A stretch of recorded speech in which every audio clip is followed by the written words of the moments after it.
আসসালামু আলাইকুম ভাইয়া আপুরা, যারা সালাম দিচ্ছ ওয়ালাইকুম আসসালাম। তোমাদের সাথে আজকে আবারও লাইভে আসছি সলভ ক্লাস করার জন্য। আচ্ছা, তো যেটা হচ্ছে যে তোমাদের তোমরা তো এই এত অনেকগুলা দিন হয়েছে মোটামুটি ক্লাস করতেছো। তো তোমরা জানো যে আমাদের প্রত্যেকটা ক্লাসের একটা সলভ ক্লাস হয়, যেটাতে আমরা তোমাদের প্রবলেম, তোমাদের রেগুলার এক্সামের কোয়েশ্চেন যেগুলো আলোচনা করা উচিত, বিগত বছরের প্রশ্ন, তোমাদের অনেক বেশি আসা কমেন্ট, এগুলা নিয়ে কথাবার্তা বলি। তো এটাই বলবো, হ্যাঁ ক্লাস শেষে পিডিএফ দেয়া হবে, এটা কমেন্ট করার দরকার নেই, ঠিক আছে? আচ্ছা, তো আমাকে একটু জাস্ট তোমরা কমেন্টের মাধ্যমে জানাও যে সাউন্ড ভিডিও সবকিছু ঠিক আছে নাকি। এটা জানালে পরে আমি আমার ক্লাসটা শুরু করে দিব।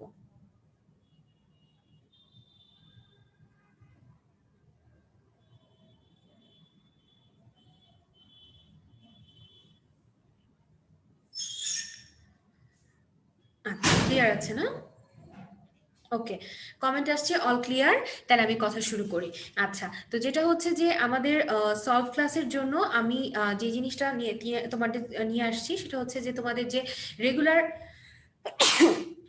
সরি তোমাদের যে রেগুলার এক্সামটা হয়েছে সেই রেগুলার এক্সামের কিছু কোয়েশ্চেন আমার কাছে মনে হয়েছে যে তোমাদের সাথে একটু আলোচনা করা উচিত।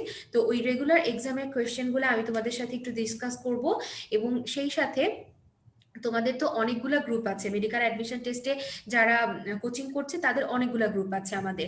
তো বিভিন্ন গ্রুপে যে কমেন্টগুলো আমি দেখছি যে বারবার করে স্টুডেন্টরা করছে, এগুলা হচ্ছে গিয়ে আমার কাছে মনে হচ্ছে যে হচ্ছে গিয়ে আমার কাছে মনে হয়েছে যে এগুলা তোমাদেরকে একটু আমার তোমাদের যেহেতু ওরা তোমাদেরই ব্যাচমেট, এবং যেহেতু ওরাই হচ্ছে গিয়ে তোমাদেরকে কমেন্টগুলো করেছে, তো আমার কাছে মনে হচ্ছে যে এগুলো তোমাদেরও জিজ্ঞাসা হতে পারে। তাই আমি কিছু এরকম কমেন্ট তোমাদের সাথে ডিসকাস করব, আর সেই সাথে হচ্ছে বিগত বছরের প্রশ্নগুলো ডিসকাস করব। আচ্ছা, এখন এরিকা শর্মা, তারপর হচ্ছে অপরিচিতা চৌধুরী কলি, জাকির হোসেন, তোমাদেরকে শেষবারের মতো বলছি, আর একটা উল্টাপাল্টা কমেন্ট থাকলে এক্ষুনি আমি ব্লক করে দিব। বুশরা মজুমদার, অপ্রয়োজনীয় কমেন্ট করা যাবে না। গতদিনের ক্লাসে কিন্তু 3জন ব্লক খাইছিল, এবং তারপরে একজনের মা আমাকে ফোন করে রিকোয়েস্ট করে তারপরে এই গ্রুপে আবার রিজয়েন করছে। তো এই ধরনের সিচুয়েশন তোমাদের জন্য বিব্রতকর, আমাদের জন্য বিব্রতকর, এবং সবচেয়ে বেশি বিব্রতকর হচ্ছে তোমাদের বাবা মার জন্য, কারণ তারা তোমাদের জন্য এত কষ্ট করছে। আবার তোমরা এই ধরনের উল্টাপাল্টা কাজ করলে তাদেরকে যদি আমাদের কাছে তোমাদের জন্য ছোট হয়ে মাফ চাইতে হয়, তাহলে তোমাদের একটু বোঝা উচিত নিজেদের বাবা মাদেরকে এতটা অপমানিত করো না। কেমন? অযথা অযৌক্তিক কমেন্ট করে ব্লক খেও না। আমি কিন্তু একদম স্ট্রেট কাট ক্লাসের ডিসিপ্লিন বজায় রাখার জন্য কোনো মার্সি করি না। উল্টাপাল্টা কমেন্ট যে করে আমি সাথে সাথে তাকে ব্লক করে দিই, কারণ আমার ক্লাসের ডিসিপ্লিন আমার কাছে সবচেয়ে ইম্পর্টেন্ট। এবং যেই বাচ্চাগুলো ভালো, যারা শিখতে চায়, আমি কিছুতেই তাদের ক্ষতি হতে দিব না। তারা তোমাদের অপ্রয়োজনীয় কমেন্টের জন্য ক্লাসে মনোযোগ দেওয়া সত্ত্বেও ক্লাসটা ভালো করে করতে পারে না। এই জন্য আমি ক্লাসের ডিসিপ্লিন কখনোই নষ্ট হতে দিই না। একটা মাত্র উল্টাপাল্টা কমেন্ট দেখার সাথে সাথে ব্লক করে দিব। ভিডিও কোয়ালিটি, সাউন্ড কোয়ালিটি ঠিক আছে, আমি চেক করেছি।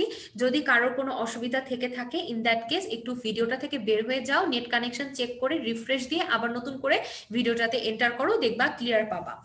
আচ্ছা, তো আসো আমি তোমাদেরকে স্ক্রিন শেয়ার করে আজকের সলভ ক্লাসটা শুরু করি। আচ্ছা, কেমিস্ট্রি ফার্স্ট পেপারে মৌলের পর্যাবৃত্ত ধর্ম এবং রাসায়নিক বন্ধনের প্রথম অংশের সলভ ক্লাস। এখানে যেটা হচ্ছে গিয়ে আমি তো আমার পরিচয় তোমাদের সাথে কালকেই হয়েছে, সো তুমি জানো। আচ্ছা, অধাতু বইয়ে লেখা 18 বাট পর্যায় সারণীতে 20। আচ্ছা, বইয়ে যেটা লেখা আছে এইটা পড়বা, 18টা অধাতু পড়বা। আচ্ছা, এখন এই মুহূর্তে তোমরা কমেন্ট করো না, আমি লাস্টে আমার কথা শেষ হলে পরে তোমাদেরকে একটা নির্দিষ্ট সময় দিব, তোমরা চাইলে তখন তোমাদের প্রবলেম কমেন্ট করতে পারবা। কিন্তু এখন তোমরা প্রবলেম কমেন্ট করো না, কারণ এখন আমি ক্লাসে মনোযোগ দিব। ক্লাসের মাঝখানে কমেন্টের রিপ্লাই দিতে গেলে ক্লাসের ডিস্টারবেন্স হবে, কেমন? তো তোমরা একটু অপেক্ষা করো, আমি ক্লাসটা শেষ হলে পরে তোমাদেরকে একটা 5 মিনিট সময় দিব। ওই 5 মিনিটে তোমরা তোমাদের কোনো কনফিউশন থাকলে কমেন্ট করতে পারবা। এখন একটু ধৈর্য ধরে শান্ত হয়ে বসো, মনোযোগ দিয়ে আমার ক্লাসটা শুনো।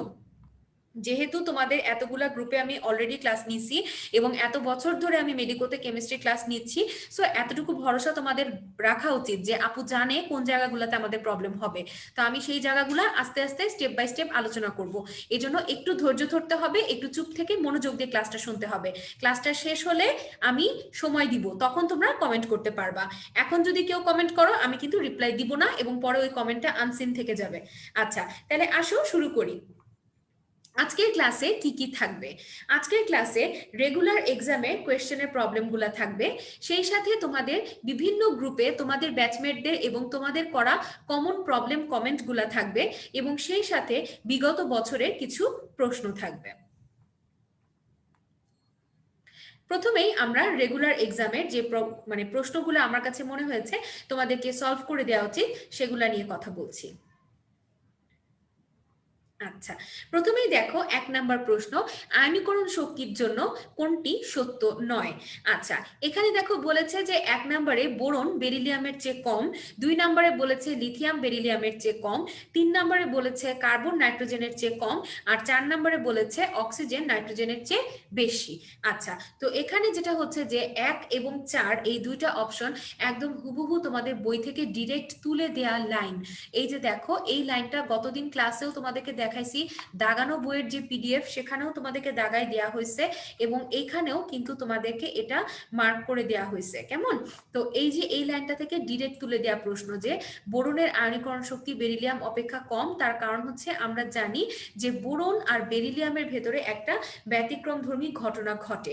ঘটনাটা হচ্ছে যে আমরা জানি যে সুস্থিত ইলেকট্রন বিন্যাস যদি কারো থাকে সেখান থেকে ইলেকট্রন সরায় আনতে অনেক বেশি শক্তির প্রয়োজন হয়, যার কারণে বেরিলিয়াম আর বোরনের মাঝে ব্যতিক্রমের সৃষ্টি হয়। এই ব্যাখ্যাটা তোমার বইতে এই যে জায়গাটা আমি এখন দেখাচ্ছি এই জায়গাটাতে লেখা আছে।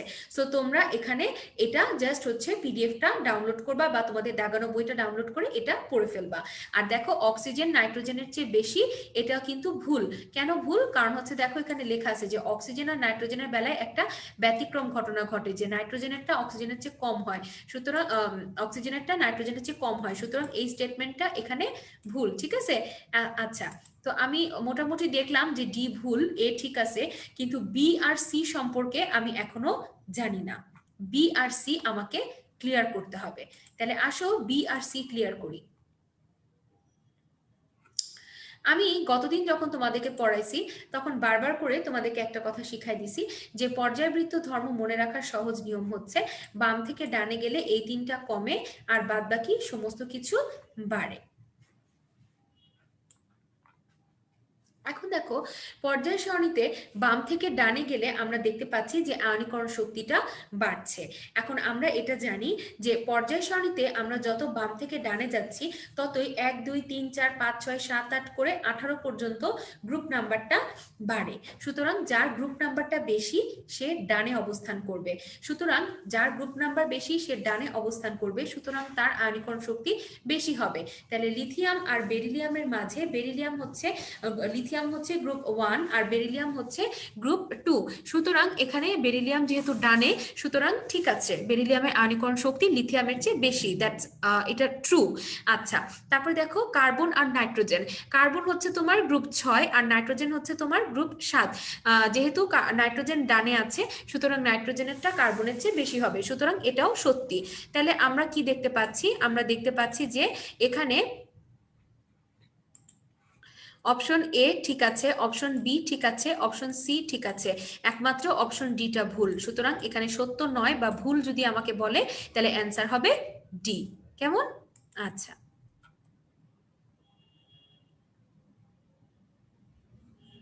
আচ্ছা, এরপরে আচ্ছা, এখানে ক্লাসের মধ্যে রুটিন চাওয়া এটা কেমন ধরনের বোকামো টাইপের একটা কমেন্ট হলো?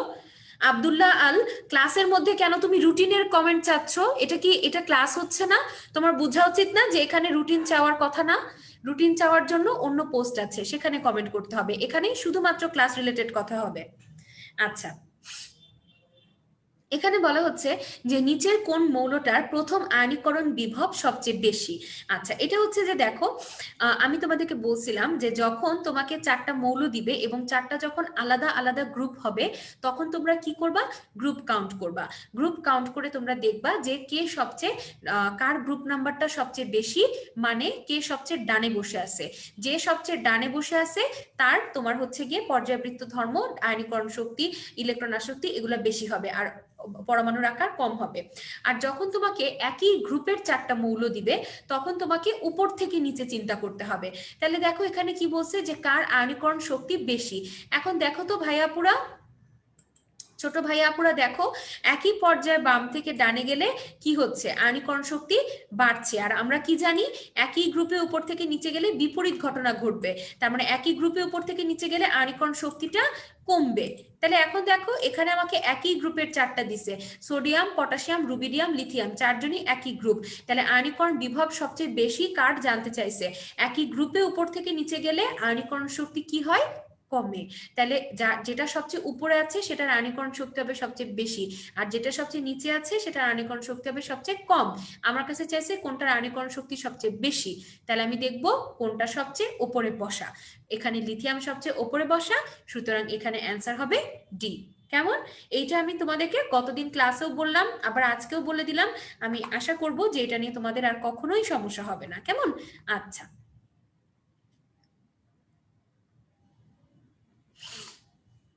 আরেকটা প্রশ্ন তোমাদের পরীক্ষায় আসছিল, সেটা হচ্ছে চার্জ ঘনত্ব নিয়ে। তো তোমরা অনেকেই বুঝতে পারোনি যে চার্জ ঘনত্বটা আসলে কিভাবে করে বের করতে হয়। প্রথমত যেটা বলবো সেটা হচ্ছে চার্জ ঘনত্ব, এই টপিকটা আমি গুহ স্যারের বই থেকে দিছি। গুহ স্যারের বইয়ের এখানে এই টপিকটা আছে। তোমরা এই ক্লাস লেকচারের পিডিএফটা আপলোড করে দিলে এটা ডাউনলোড করে পড়ে নিতে পারবা। আর যাদের কাছে গুহ স্যারের বই আছে তারা স্যারের বই থেকে সরাসরি পড়তে পারবা। এখন আসো, চার্জ ঘনত্ব কম বা বেশি এটা কিভাবে বের করতে হয়। আচ্ছা, এটা হচ্ছে, মনে করো তুমি যখন তোমার স্কুল বা কলেজের ক্লাসরুমটা যদি তুমি কল্পনা করো, যে তুমি তোমার বন্ধু বান্ধবদেরকে নিয়ে যখন ক্লাসরুমে থাকো, মনে করো ক্লাসরুমটা যখন অনেক বড় হয়, তখন তোমরা বন্ধু বান্ধবরা বড় ক্লাসরুমটাতে ছড়ায় ছিটায় বসে থাকতে পারো। কিন্তু তোমাদের একই সংখ্যক বন্ধু বান্ধবকে যদি একটা ছোট ক্লাসরুমে ট্রান্সফার করে দেওয়া হয়, তখন কি হবে, সেখানে তোমাদের কিন্তু চাপাচাপি করে থাকতে হবে। তাহলে কি হবে, তোমাদের ঘনত্বটা বেড়ে যাবে। একই রকম কোনো পদার্থের ভেতরে যখন পরমাণুর আকারটা বড় হয়, তখন কি হয়, চার্জগুলো পরস্পর থেকে দূরে দূরে অবস্থান করে বলে চার্জ ঘনত্ব কম হয়। আর যখন পরমাণুর আকার ছোট হয়, তখন অল্প জায়গায় অনেকটুকু চার্জ থাকতে হয় বলে চার্জ ঘনত্ব বেশি হয়। তার মানে কি বাবু, তার মানে চার্জ ঘনত্ব বেশি বলতেছে, অর্থাৎ জানতে চাচ্ছে কার আকার সবচেয়ে ছোট। তাহলে দেখো আমরা কি জানি, আমরা জানি একই গ্রুপে উপর থেকে নিচে গেলে পরমাণুর আকার বাড়ে, আর একই পর্যায়ে বাম থেকে ডানে গেলে পরমাণুর আকার কমে। তাহলে এখানে লিথিয়াম, সোডিয়াম, পটাশিয়াম, সিজিয়াম একই গ্রুপ। তাহলে এখানে আমাকে উপর থেকে নিচে দেখতে হবে। তাহলে উপর থেকে নিচে পরমাণুর আকার বাড়ে, তাহলে সবচেয়ে উপরে যে আছে তার আকার সবচেয়ে ছোট। আর আকার সবচেয়ে ছোট মানে চার্জগুলা কাছাকাছি থাকবে, অর্থাৎ আকার সবচেয়ে ছোট মানে চার্জ ঘনত্ব বেশি হবে। এজন্য এখানে লিথিয়ামের চার্জ ঘনত্ব বেশি। সুতরাং এখানে অ্যান্সারটা হচ্ছে লিথিয়াম। কেমন?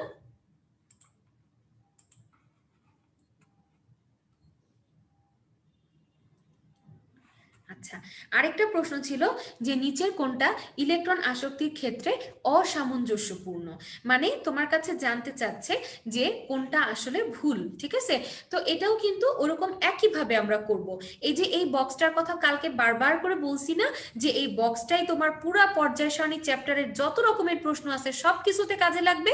আসলেও তাই, এই বক্সটার উপর ভিত্তি করেই তোমাকে অনেক কিছু ফেস করতে হবে। আচ্ছা, এখানে দেখো,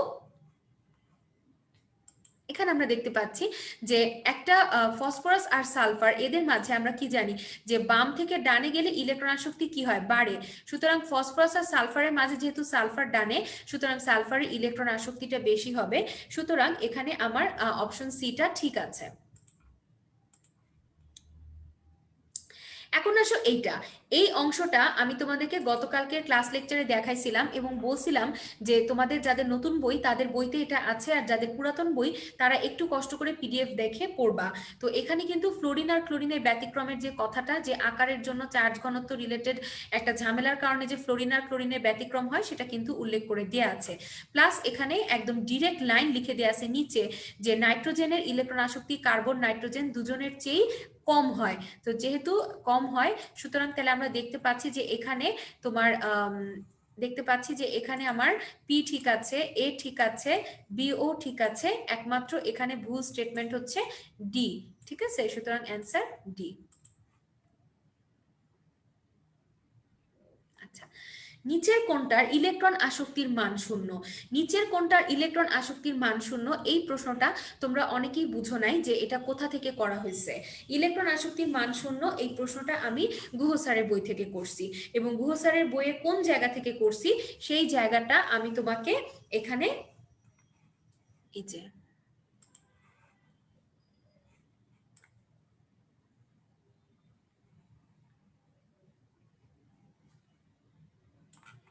কেটে এনে দিছি।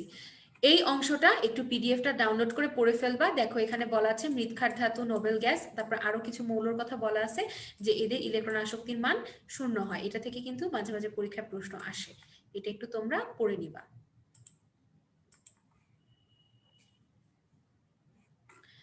আচ্ছা, নিচের কোন আয়নের আকার সবচেয়ে বড়?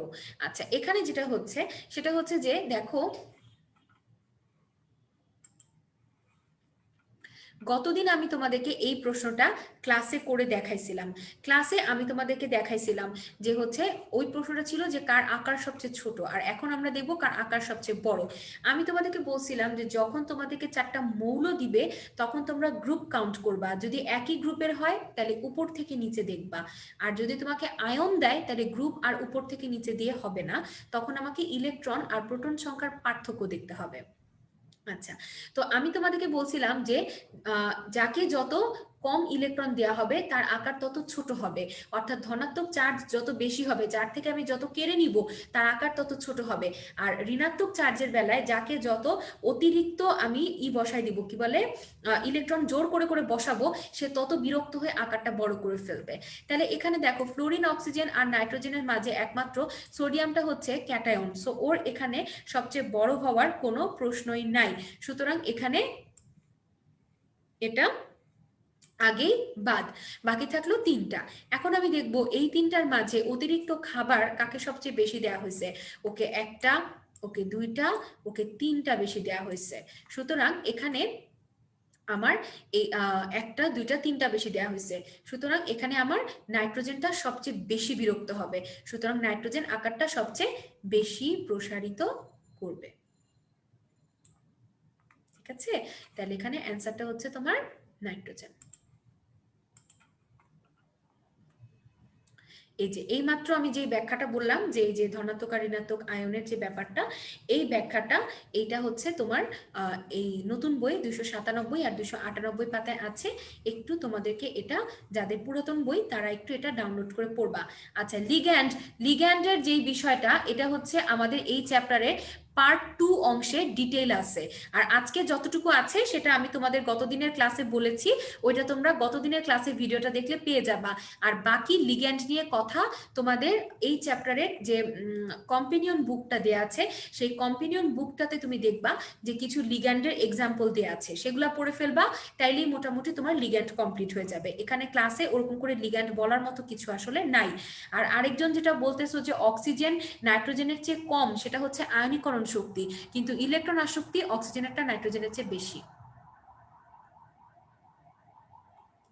আচ্ছা, আরেকটা প্রশ্ন ছিল যে এখানে হচ্ছে গিয়ে আচ্ছা, আমি আবারও, তোমরা উল্টাপাল্টা কমেন্ট করা শুরু করছো, এখন কমেন্ট বন্ধ রাখো। আমি তোমাদেরকে কমেন্ট করার জন্য আলাদা সময় দিব, ক্লাস শেষে আমি এক্সট্রা 5 মিনিট শুধু তোমাদের কমেন্ট করার সময় দিব। এখন সবাই চুপচাপ মনোযোগ দিয়ে আমার ক্লাসটা শোনো, এখন কেউ কোনো কমেন্ট করবা না, কমেন্ট সেকশন সোয়াইপ করে দাও, মনোযোগ দিয়ে আমার কথা শোনো। তারপরে যদি তোমার কোনো জিজ্ঞাসা থাকে যে আমি বলি নাই এমন কিছু রয়ে যায়, সেটা তুমি কমেন্ট করার সময় পাবা।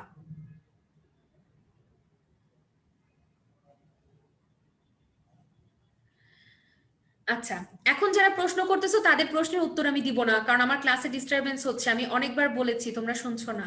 আচ্ছা, আরেকটা প্রশ্ন তোমাদের পরীক্ষায় ছিল, নিম্নোক্ত কোন উপশক্তি স্তরে উপস্থিত ইলেকট্রনের আবরণী প্রভাব সবচেয়ে বেশি?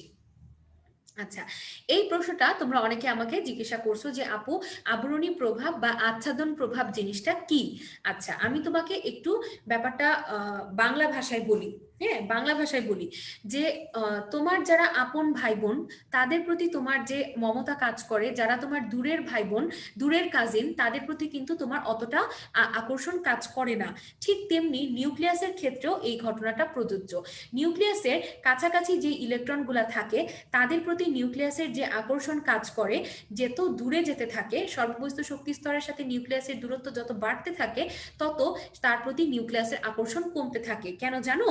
কারণ মধ্যবর্তী শক্তি স্তরগুলা পর্দার মতো কাজ করে এদের আকর্ষণটাকে বাধাপ্রাপ্ত করে, যার কারণে যে নিউক্লিয়াসের কাছাকাছি যে ইলেকট্রনগুলা থাকে তার প্রতি নিউক্লিয়াসের আচ্ছাদন প্রভাব বা আকর্ষণ বেশি কাজ করে। এজন্যই বলা হয় যে এস অরবিটালের উপরে নিউক্লিয়াসের আচ্ছাদন বা আবরণী প্রভাব সবচেয়ে বেশি কাজ করে। এই কথাটা গুহ স্যারের বইতে দেওয়া আছে। এই যে দেখো, সব অরবিটালে আবরণী প্রভাবের ক্ষমতা সমান না, বিভিন্ন অরবিটালে এটার ক্রম হচ্ছে S greater, P greater, D greater, F. S এর উপর সবচেয়ে বেশি, কারণ এটা নিউক্লিয়াসের সবচেয়ে কাছে অবস্থান করে। কেমন?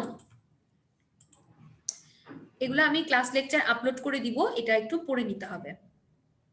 আচ্ছা, ধাতব পার অক্সাইডে অক্সিজেনের জারণ মান কত? ধাতব পার অক্সাইডে তোমরা এটা যদি ক্যালকুলেশন করে বের করতে চাও, সেটার জন্য ক্যালকুলেশনটা আমি দেখাই দিছি। আমরা যেটা জারণ মানটা জানি না, সেটা এক্স ধরে মান বসাই দিলেই বাকিটা চলে আসে। তো এখানে তোমরা অনেকে একটা প্রশ্ন করো যে আপু, জারণ মান কি মুখস্থ করতে হবে? বোকা, কারা +1 আয়ন তৈরি করে, কারা +2 আয়ন তৈরি করে, কারা +3 করে, কাদের হচ্ছে তোমার -1 -2, এটা কিন্তু তোমাদের একদম ছোট কালের পড়া। সো জারণ মান আলাদা করে মুখস্থ করার কিছু নেই, কারণ পরীক্ষায় এমন খুব বেশি জবরজং কিছু কখনোই আসে না। আর এই প্রশ্নটা আমি যেখান থেকে করেছি, এটা হচ্ছে গুহ স্যারের বইয়ের একটা বক্স, যেটা আমি তোমাদের জন্য কেটে নিয়ে আসছি।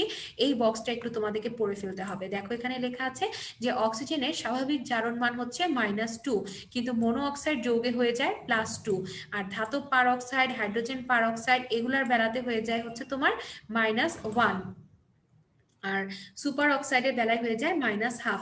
এগুলার কিন্তু সাথে সাথে উদাহরণ দেওয়া আছে, তো একটু উদাহরণ সহ তোমাকে এটা পড়ে ফেলতে হবে। কেমন?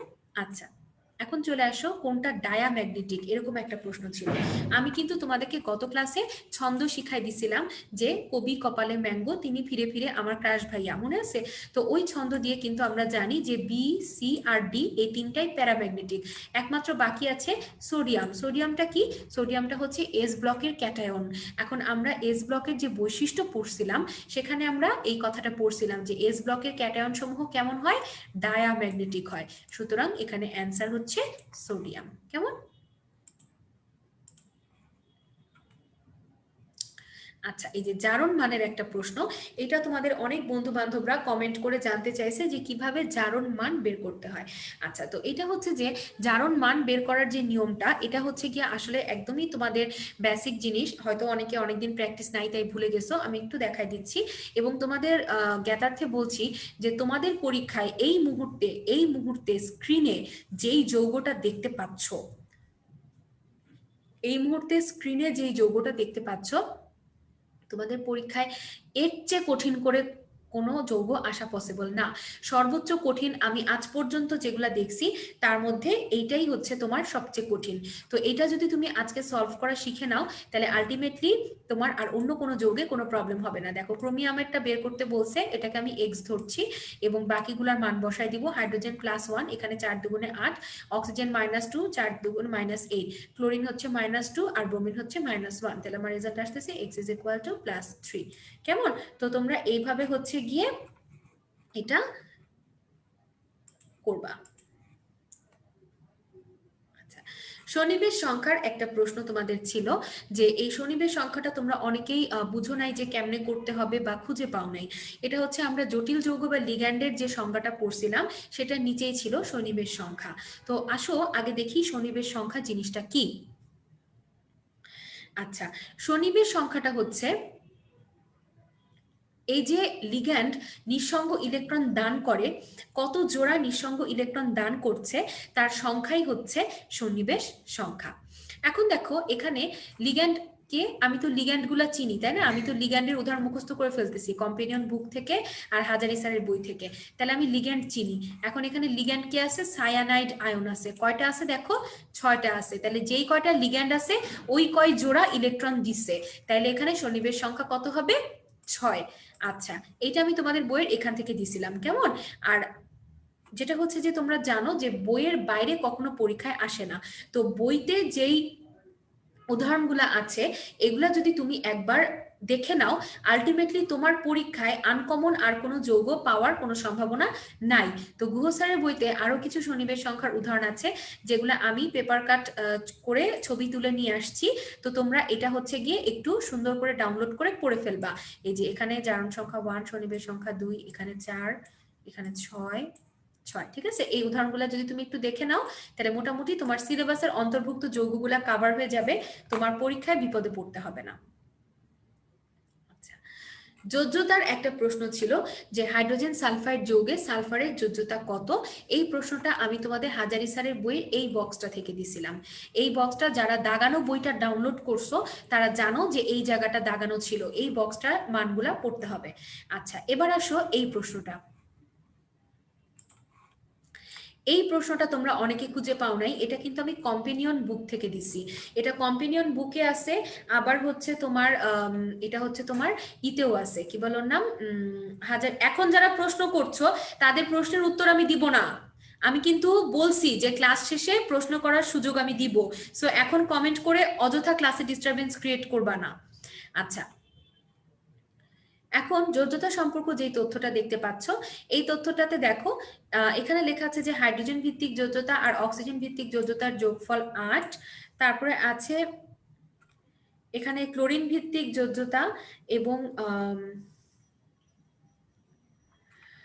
ক্লোরিন ভিত্তিক যোজ্যতা এবং হাইড্রোজেন ভিত্তিক যোজ্যতা সমান, একই গ্রুপভুক্ত মৌলগুলোর যোজ্যতা সমান, এবং ফসফরাসের হাইড্রোজেন ভিত্তিক যোজ্যতা হচ্ছে গিয়ে আমার 5, কেমন। আচ্ছা, তো তোমাকে যেটা করতে হবে সেটা হচ্ছে যে এই প্রশ্নটা কোথা থেকে করছি তোমরা খুঁজে পাওনি, এটা কম্পেনিয়ন বুক থেকে করছি।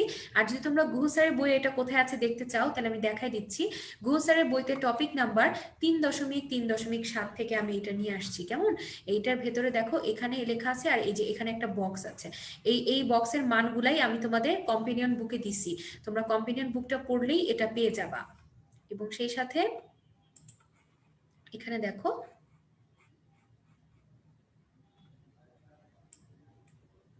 এখানে আমি তোমাদের এই যে এই জায়গাটা এটা একটু তোমাদের পড়তে হবে, ঠিক আছে। তোমরা এটা কম্পেনিয়ন বুকেও পাবা, বা যদি তুমি চাও যে ক্লাস লেকচারটা ডাউনলোড করে পড়বা, তোমার যেখান থেকে খুশি তুমি পড়তে পারো। দেখো লেখা আছে হাইড্রোজেন ভিত্তিক যোজ্যতা আর অক্সিজেন ভিত্তিক যোজ্যতা ভিন্ন হলে এদের যোগফল 8 হয়, ক্লোরিন ভিত্তিক যোজ্যতা আর হাইড্রোজেন ভিত্তিক যোজ্যতা সমান হয়, একই গ্রুপের মৌলগুলোর যোজ্যতা সমান হয়, কেমন। এই যে এই জায়গা থেকে আমি এই প্রশ্নটা দিছি, কেমন। আচ্ছা,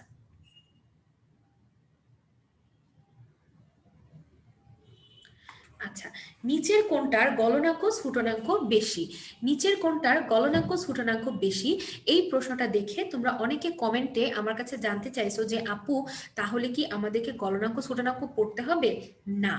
তোমাদের কম্পেনিয়ন বুকের আগে একটা ক্লাস নোট আছে, এই ক্লাস নোটে তোমরা দেখবা যে একটা বক্স আছে যেখানে আমি কিছু যৌগের গলনাঙ্ক দিয়ে দিছি, শুধু ওগুলা পড়লেই হবে, তার বাইরে দরকার নাই। আর এখন তুমি যে প্রশ্নটা দেখতে পাচ্ছ এই প্রশ্নটা আমি গলনাঙ্ক স্ফুটনাঙ্কর মান থেকে করি নাই, এই প্রশ্নটা আমি করছি এই পৃষ্ঠাটা থেকে।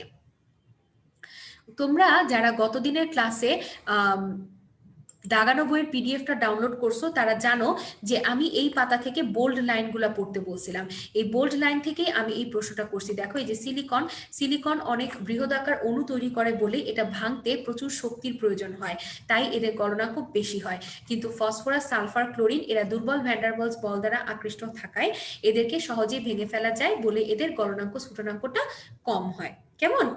আচ্ছা, এটা এখান থেকে করা প্রশ্ন, এটা মুখস্থ মানের প্রশ্ন না।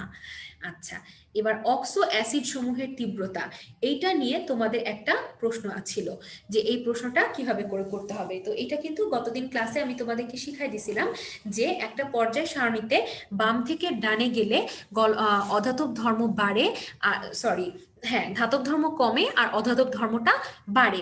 আর অধাতব ধর্ম বাড়ে মানে অক্সাইডে অম্ল ধর্মটাও বাড়ে, আর অক্সাইডে অম্ল ধর্ম বাড়ে মানে অ্যাসিডের শক্তিটাও বাড়ে। আমি তোমাদেরকে অক্সাইডে অম্লধর্মের কথা বলছিলাম যে অক্সাইডে অম্লধর্ম মানে হচ্ছে এদের বানানো অ্যাসিডের শক্তি। তাহলে অ্যাসিডের শক্তি যেটার অম্লধর্ম বেশি সেই অক্সাইডের অ্যাসিডের শক্তিটাও বেশি। এখন দেখো এখানে আমাদেরকে দেখতে হবে অধাতুগুলা কি। দেখো অধাতুগুলা হচ্ছে কার্বন, ফসফরাস, সালফার, নাইট্রোজেন। তাহলে প্রথমে গ্রুপ নাম্বার দেখব। দেখো carbon group 14, phosphorus group 15, nitrogen group 15 এবং সালফার গ্রুপ 16। তাহলে দেখো এখানে সালফারের গ্রুপ নাম্বার সবচেয়ে বেশি, তার মানে সালফার সবচেয়ে ডানে অবস্থিত। তাহলে বাম থেকে ডানে গেলে যেহেতু অধাতব ধর্ম বাড়ে, তার মানে সালফার যেহেতু সবচেয়ে ডানে তাহলে ওর অধাতব ধর্ম সবচেয়ে বেশি, তার মানে ওর অক্সাইডে অম্লধর্ম ও বেশি।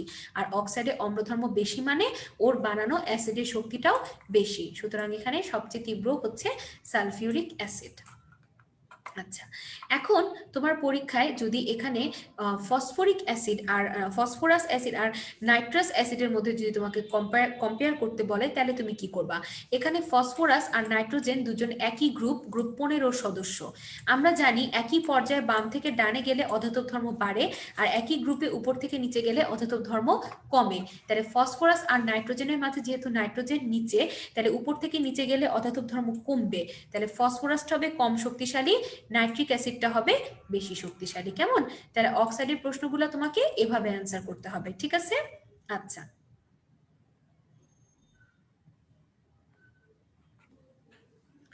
একই অধাতুর একের বেশি অক্সাইডের বেলায় আমরা কি করি, জারণ সংখ্যা বের করি। তাহলে এখন আসো দেখো এই প্রশ্নটা দেখি।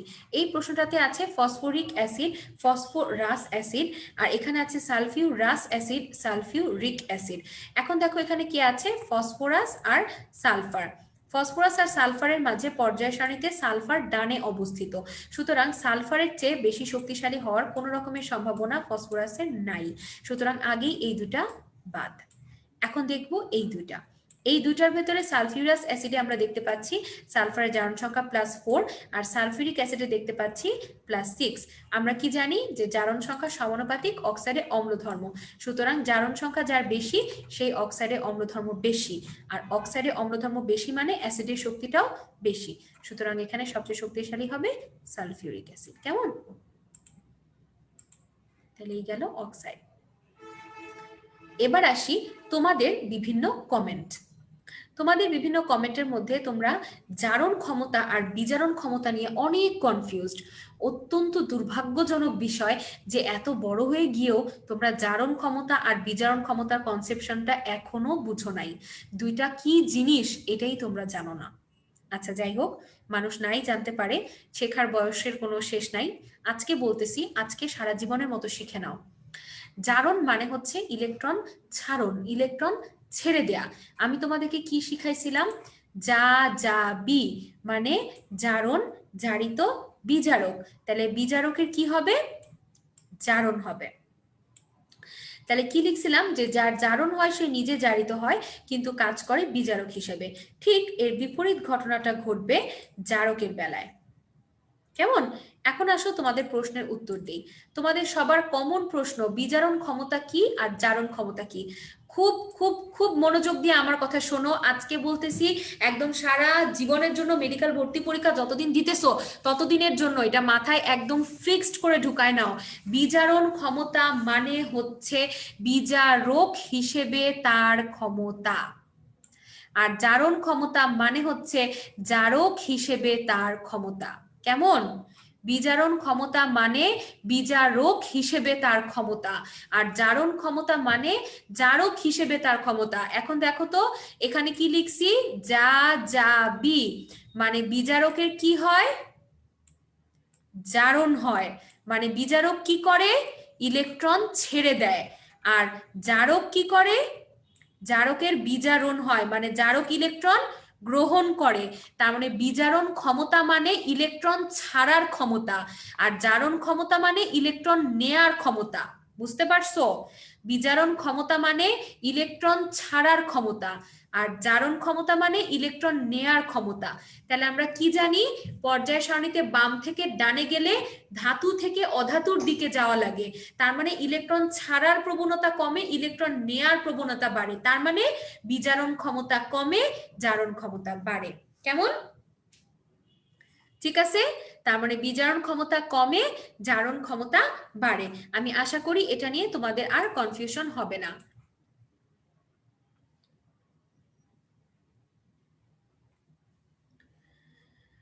আচ্ছা, এখানে দেখো,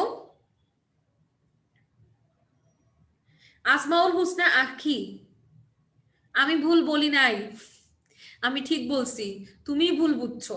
যদি না বুঝে থাকো অসুবিধা নাই, ক্লাসের ভিডিওটা সেভ থাকবে, আরেকবার দেখে নিবা। কত বড় সাহস, ক্লাসের মধ্যে বলতেছে যে ভুল বলছেন। আমি কোনোদিন ক্লাসে এতগুলো স্টুডেন্টের মাঝে ভুল কেন বলবো? আচ্ছা, এখন দেখো,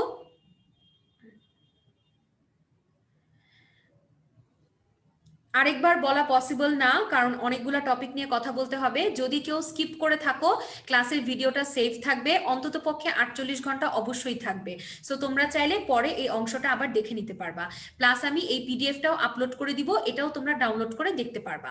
আচ্ছা, এখন আসো, এখানে আরেকটা প্রশ্ন যেটা তোমরা অনেকেই কমেন্ট আমাকে করছো, যে হচ্ছে গিয়ে যে বিজোড় ইলেকট্রন সংখ্যার ক্রম, এই প্রশ্নটা তোমাদের বইয়ের একটা প্রশ্ন। আচ্ছা, এখন দেখো, বিজারণ ক্ষমতা, জারণ ক্ষমতা, বিজারণ ক্ষমতা মানে বিজারক হিসেবে তার ক্ষমতা, মানে ইলেকট্রন ছাড়ার ক্ষমতা। আর জারণ ক্ষমতা মানে ইলেকট্রন গ্রহণ করার ক্ষমতা। অর্থাৎ বাম থেকে ডানে গেলে বিজারণ ক্ষমতা কমবে, জারণ ক্ষমতা বাড়বে। দিস ইজ দ্য সিম্পল ল। আমি এটা নিয়ে মনে করি যে আমার আর কথা বলার কোনো প্রয়োজন নাই, কারণ এটা আমি অনেকবার করে বলে ফেলছি। এরপরও যদি কেউ না বুঝো, ক্লাসের ভিডিওটা সেভ থাকবে, আবার দেখে নিবা। আচ্ছা, এই প্রশ্নটা তোমরা অনেকে করছো যে বিজোড় ইলেকট্রন সংখ্যার ক্রমটা কিভাবে বের করতে হবে। আচ্ছা, এটা হচ্ছে এ জাতীয় প্রশ্ন মেডিকেল ভর্তি পরীক্ষায় ইউজুয়ালি আসে না, তবুও এটা যেহেতু তোমাদের বইয়ের একটা প্রশ্ন এবং যেহেতু তোমরা কমেন্ট করছো, তাই আমি তোমাদেরকে এটা দেখাচ্ছি। এটা হচ্ছে ইলেকট্রন বিন্যাস লিখে তোমাকে করতে হবে। এই যে দেখো, ক্রোমিয়ামের সর্বোচ্চ শক্তি স্তর হচ্ছে তোমার 3d5 4s1। সুতরাং এখানে যেটা হবে সেটা হচ্ছে যে দেখো, যখন 3+ আয়ন তৈরি হবে, তখন এই তিনটা চলে যাবে, সুতরাং থাকবে 3d3। সুতরাং বিজোড় ইলেকট্রন হবে 3টা। একইভাবে ম্যাঙ্গানিজ এবং আয়রনের বেলাতেও আমরা ইলেকট্রন বিন্যাস লিখলে পাবো 3d5, অর্থাৎ বিজোড় ইলেকট্রন 5টা। আর ফেরাসে পাবো 3d6, তাহলে ওই যে একটা জোড়া বেঁধে যাবে, বাকি থাকবে 4টা বিজোড়। তাহলে বিজোড় ইলেকট্রনের ক্রম হচ্ছে 5 4 3, ম্যাঙ্গানিজ, আয়রন, ক্রোমিয়াম। আচ্ছা, এই জিনিসটা তোমরা অনেকে আমার কাছে কমেন্ট করেছো যে কিভাবে করে আমরা জানি যে পারমাণবিক সমযোজী ব্যাসার্ধকেই পারমাণবিক ব্যাসার্ধ হিসেবে ধরা হয়, তাহলে কেন এইখানে সোডিয়ামগুলার ধাতব ব্যাসার্ধকে পারমাণবিক ব্যাসার্ধ বলা হলো? আচ্ছা, এটার কারণ হচ্ছে, দেখো উত্তরটা আমি নিচে লিখছি, এটা আমারই একটা অন্য আরেকটা জায়গায় করা কমেন্ট, যেটার স্ক্রিনশট আমি নিয়ে আসছি। এটা হচ্ছে যে ধাতু কখনো সমযোজী যৌগ গঠন করে না, তাই ধাতুর জন্য আসলে সমযোজী ব্যাসার্ধ ব্যাপারটা কাল্পনিক। এই জন্য ধাতুর জন্য ধাতব ব্যাসার্ধকে সমযোজী ব্যাসার্ধ হিসেবে ধরে নেওয়া হয়। কিন্তু এটা নিয়ে তোমার দুশ্চিন্তা করার দরকার নেই, কারণ আমাদের বইতে যদি এমন কিছু থাকে যেটা দুই জায়গায় দুই রকম, এই ধরনের বিতর্কিত ব্যতিক্রমধর্মী জিনিস মেডিকেল ভর্তি পরীক্ষায় আসে না। ঠিক আছে, এই প্রশ্নটা তোমরা অনেকে জানতে চাইছো যে নিচের ক্লোরাইড যৌগটা মোটামুটি আয়নিক, এটা আমি কোথা থেকে করছি। আচ্ছা, এটা হচ্ছে গুহ স্যারের বই থেকে করা একটা প্রশ্ন। কোথা থেকে করছি সেটা আমি কেটে নিয়ে আসছি। তোমরা ক্লাস লেকচারের পিডিএফটা ডাউনলোড করবা, ডাউনলোড করে এটা হচ্ছে পড়ে নিবা। কেমন? এই যে দেখো, এখানে লেখা আছে যে টেট্রা হ্যালাইড যৌগগুলা সমযোজী প্রকৃতির হয়। তাহলে দেখো, এখানে টেট্রা হ্যালাইড যৌগ, এখানে কার্বনটা tetrachloride, silicon tetrachloride, lead tetrachloride, এরা সবাই টেট্রাক্লোরাইড, সুতরাং এগুলা সমযোজী প্রকৃতির হবে। একমাত্র স্ট্যানা মাইনাসটা হচ্ছে ডাইক্লোরাইড, সুতরাং এটা এখানে আয়নিক প্রকৃতির হবে। কেমন? আচ্ছা আচ্ছা, অষ্টক সম্প্রসারণ নিয়ে তোমরা অনেকেই প্রশ্ন করো যে অষ্টক সম্প্রসারণ জিনিসটা কি। আচ্ছা, অষ্টক সম্প্রসারণ টপিকটা তোমাদের আগের বইতে ছিল, মানে আমাদের যেই বইটা, যেটা আমরা যখন মেডিকেল ভর্তি পরীক্ষা দিছি তখন ছিল, এখনকার বইতে এই কথাটা আসলে ডিটেল নাই। তো এখানে আসলে আমি অষ্টক সম্প্রসারণের থিওরিটা লিখে নিয়ে আসছি, ডানে খেয়াল করো সবাই। এখানে দেখো অষ্টক সম্প্রসারণের নিয়মটা হচ্ছে তৃতীয় প্রধান শক্তি স্তর হতে হবে আর ডি অরবিটাল হতে হবে। তাহলে তোমাকে খুঁজতে হবে কার লাস্টে 3D অরবিটাল আছে। তাহলে তুমি যদি খেয়াল করো aluminium sulphur, aluminium silicon, aluminium antimony, কোনোটাতেই দুইটা কমন পড়তেছে না যার লাস্টে ডি অরবিটাল আছে। একমাত্র 4 নম্বর অপশন সিলিকন ফসফরাস, এদের দুজনের লাস্টেই 3D অরবিটাল থাকে। সুতরাং এখানে অ্যান্সার হবে ডি। মূলত সালফার, ফসফরাস, সিলিকন, ক্লোরিন এই সমস্ত পদার্থগুলোতে অষ্টক সম্প্রসারণ হয় যাদের লাস্টে 3D অরবিটাল থাকে। এটাই অষ্টক সম্প্রসারণের বেসিক।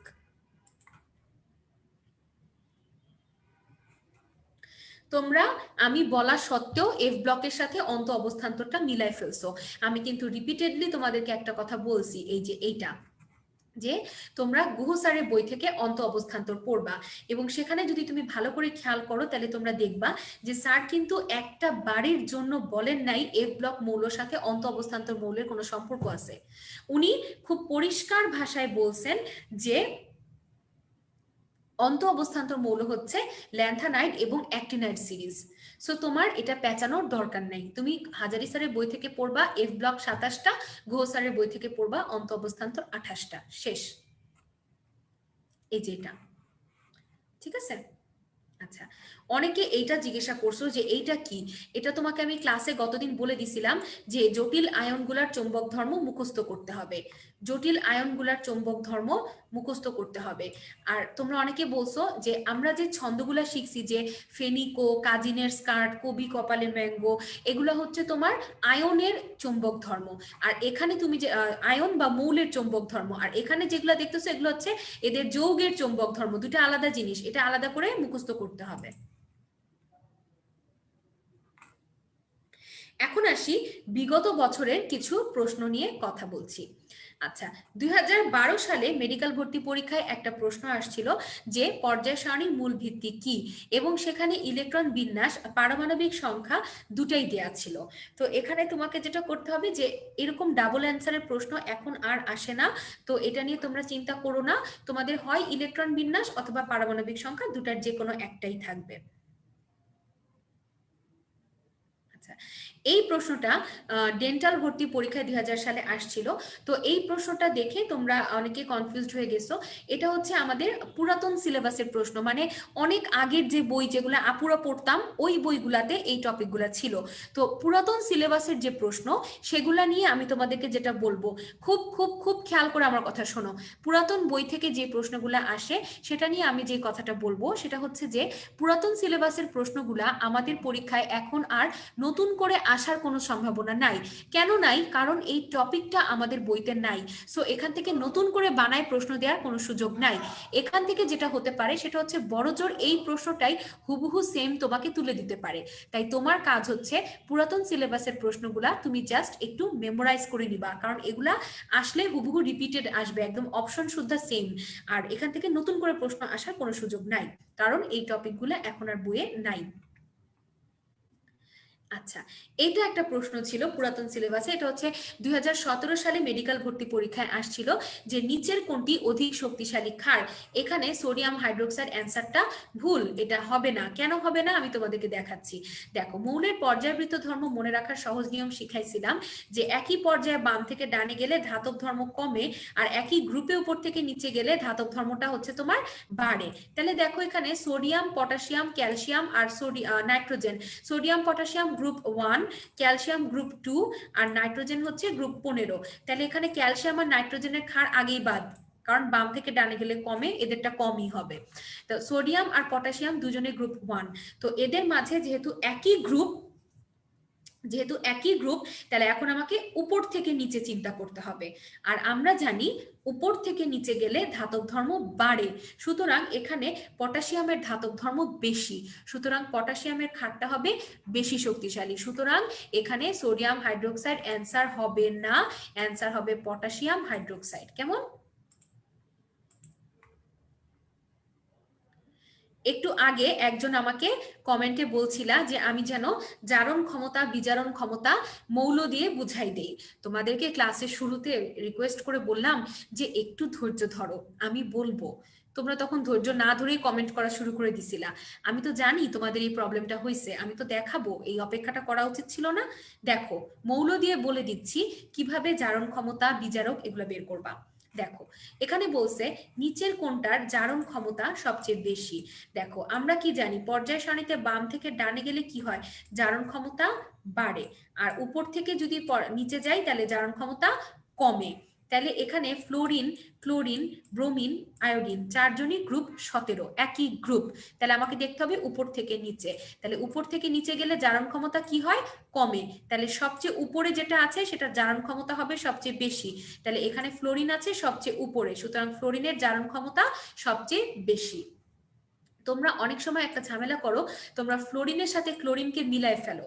ফ্লোরিন আর ক্লোরিনের একটা ব্যতিক্রম আছে, ফ্লোরিন আর ক্লোরিনের একটা ব্যতিক্রম আছে, কিন্তু সেটা ইলেকট্রন আসক্তির জন্য। জারণ ক্ষমতা বা অন্য যে কোনো ধর্মের বেলাতে এরা স্বাভাবিক, শুধুমাত্র ইলেকট্রন আসক্তির জন্য ওদের একটু ব্যতিক্রম আছে, কিন্তু বাকি যত ধর্ম আছে সবগুলোর জন্য এরা স্বাভাবিক। সুতরাং এখানে জারণ ক্ষমতা সবচেয়ে বেশি হবে ফ্লোরিনের। আচ্ছা, এখানে নিচের কোনটি শক্তিশালী বিজারক জানতে চাচ্ছে।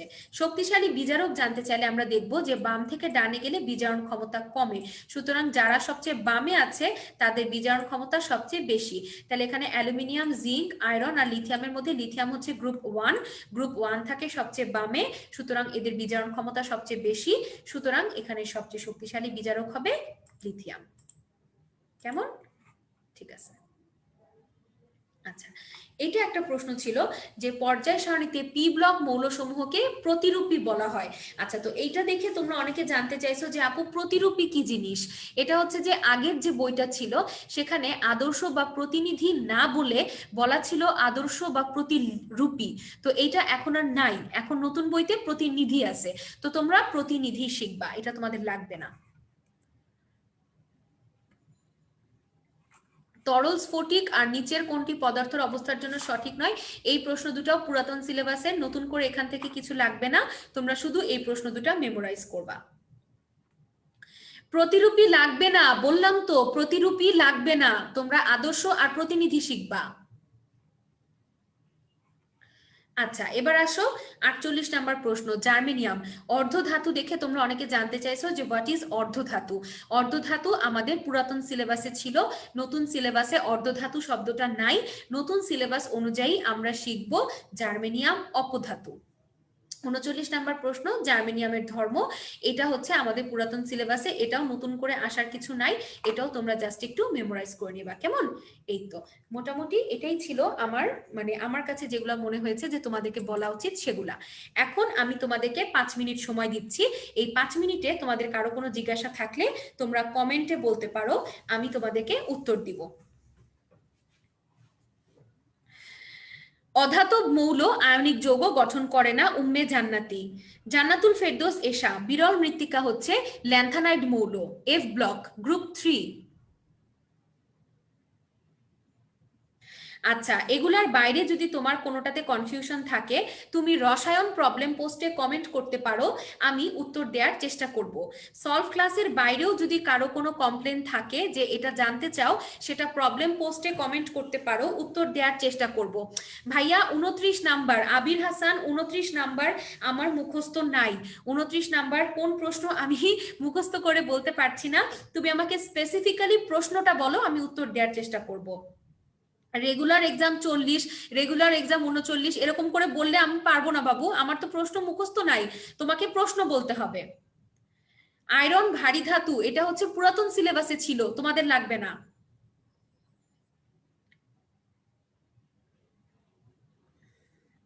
ল্যান্থানাইট সিরিজের মৌল, এই প্রশ্নটা পুরাতন সিলেবাসে ছিল, ডাবল অ্যান্সার, এখন এই ধরনের প্রশ্ন আসে না।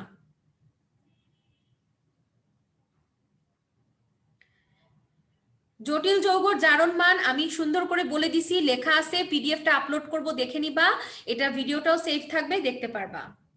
লিগ্যান্ড আর উইক লিগ্যান্ড আর স্ট্রং লিগ্যান্ড, এটা তোমাদের বইতে আছে, যেখানে হাজারি স্যারের বইতে আমরা লিগ্যান্ডের টপিকটা পড়াইছি, তার নিচে উইক লিগ্যান্ড আর স্ট্রং লিগ্যান্ড আছে, এটা মুখস্থ করতে হবে। কোন পারমাণবিক ব্যাসার্ধ, মেল্টিং পয়েন্ট, বয়লিং পয়েন্টের মান আমি যেগুলো বলছি তার বাইরে মুখস্থ করতে হবে না। ছদ্ম হ্যালোজেন ক্লাসে পড়াইছি, আছে। ফসফরাস সালফার জারক বিজারক, এটা গুহ স্যারের বইয়ের তথ্য, কম্পেনিয়ন বুকে আছে।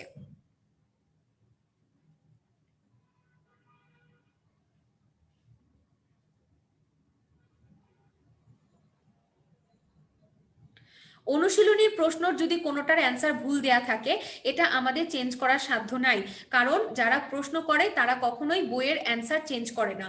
তো এখানে বইয়ের অ্যান্সার ভুল থাকলে আমাদের কিছু করার নাই। বিজারণ ক্ষমতা, জারণ ক্ষমতা এখন পর্যন্ত 10 থেকে 15 বার বলে ফেলছি, এটা আমি আর বলবো না। কারো কনফিউশন থাকলে ক্লাসের ভিডিওটা সেভ থাকবে, দেখে নিবা। অবস্থান্তর সিরিজে বলার কিছু নাই, প্রত্যেকটা সিরিজের প্রথম মৌল শেষ মৌল মুখস্থ করতে হবে। Sulphur die oxide, sulphur try oxide, একই অধাতুর অক্সাইড। একই অধাতুর অক্সাইড হলে জারণ সংখ্যা বের করবা, জারণ সংখ্যা বের করলে যেটাতে জারণ সংখ্যা বেশি সেটার অম্লধর্ম বেশি।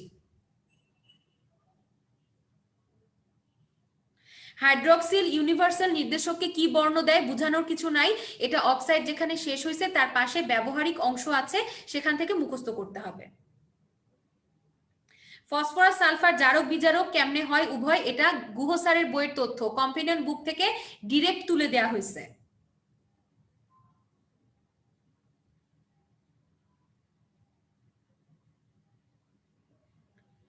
তড়িৎ ঋণাত্মকতা, ইলেকট্রন আসক্তি, আয়নীকরণ শক্তি কার কম কার বেশি কেমনে বের করবা, এটা এখন পর্যন্ত 10 বারের উপরে বলা হয়ে গেছে, আর বলবো না, এটা ক্লাসের ভিডিও সেভ থাকবে, দেখে নিতে হবে। সবচেয়ে সক্রিয় ধাতু ফ্রান্সিয়াম, আর যদি স্থায়ী শব্দটা মেনশন করে দেয় তাহলে স্থায়ী সর্বাপেক্ষা সক্রিয় হচ্ছে সিজিয়াম। আয়নিক ব্যাসার্ধর মান ওভাবে করে মুখস্থ করতে হবে না, যেগুলো বলছি তার বাইরে লাগবে না। ডি ব্লক মৌল কোনটির ঘনত্ব বেশি, এটা বইয়ের ডিরেক্ট লাইন, ইরিডিয়াম, আর স্ক্যান্ডিয়ামের সবচেয়ে কম। বই পড়তে হবে, বই না পড়লে জীবনেও এই এই মানে মেডিকেল অ্যাডমিশন টেস্টে ভালো করতে পারবা না, এগুলো বইয়ের ডিরেক্ট কোয়েশ্চেন। উভধর্মী অক্সাইড বইয়ে যে কয়টা আছে সেগুলো মুখস্থ করতে হবে, অ্যালুমিনিয়াম ক্লোরাইড আছে, আরো কয়েকটা আছে, সরি অ্যালুমিনিয়াম অক্সাইড আছে, আরো কয়েকটা আছে, এগুলো একটু বই থেকে মুখস্থ করতে হবে।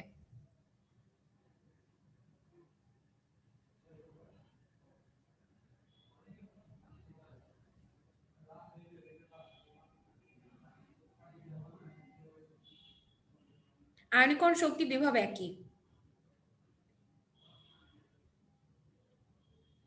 আদর্শ মৌল আমি ক্লাসে পড়াইছি, আদর্শ মৌল মানে হচ্ছে এরা স্ট্যান্ডার্ড, যে যেই বৈশিষ্ট্যটা মেনটেন করার কথা সেটা মেনটেন করে।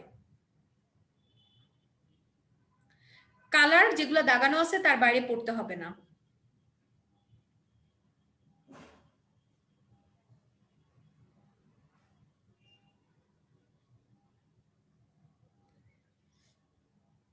অক্সিজেন দ্বিতীয় অধিক তড়িৎ ঋণাত্মক মৌল, সর্বাধিক তড়িৎ ঋণাত্মক হচ্ছে ফ্লোরিন। কোয়েশ্চেন আনকমন লাগবেই, পড়ার পরিমাণ বাড়াতে হবে, পড়ার পরিমাণ না বাড়ালে, কম্পেনিয়ন বুক ভালো করে না পড়লে পরীক্ষা কোয়েশ্চেন পারবা না। কারণ আমি কিন্তু কালকের ক্লাসের শুরুতে একটা কথা বলছিলাম যে আমাদের হাজারি স্যার গুহ স্যার দুজনের বইটা গুরুত্ব দিয়ে পড়তে হবে। গুহ স্যারের বইয়ের যে অংশগুলা কম্পেনিয়ন বুকে দেওয়া আছে সেগুলো মাস্ট টু নো, পড়তেই হবে, এগুলো না পড়লে প্রশ্ন কঠিন লাগাটাই স্বাভাবিক।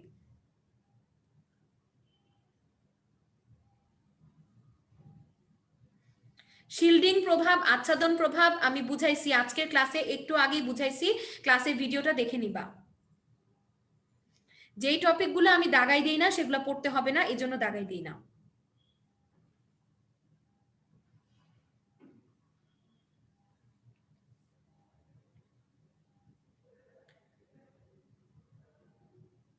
ইউনিভার্সাল নির্দেশক নিয়ে বলার কিছু নাই, এটা হচ্ছে অক্সাইডের ধর্ম যেখানে শেষ হয়েছে তারপরেই একটা বক্স আছে ব্যবহারিকে, সেই বক্স থেকে পড়বা।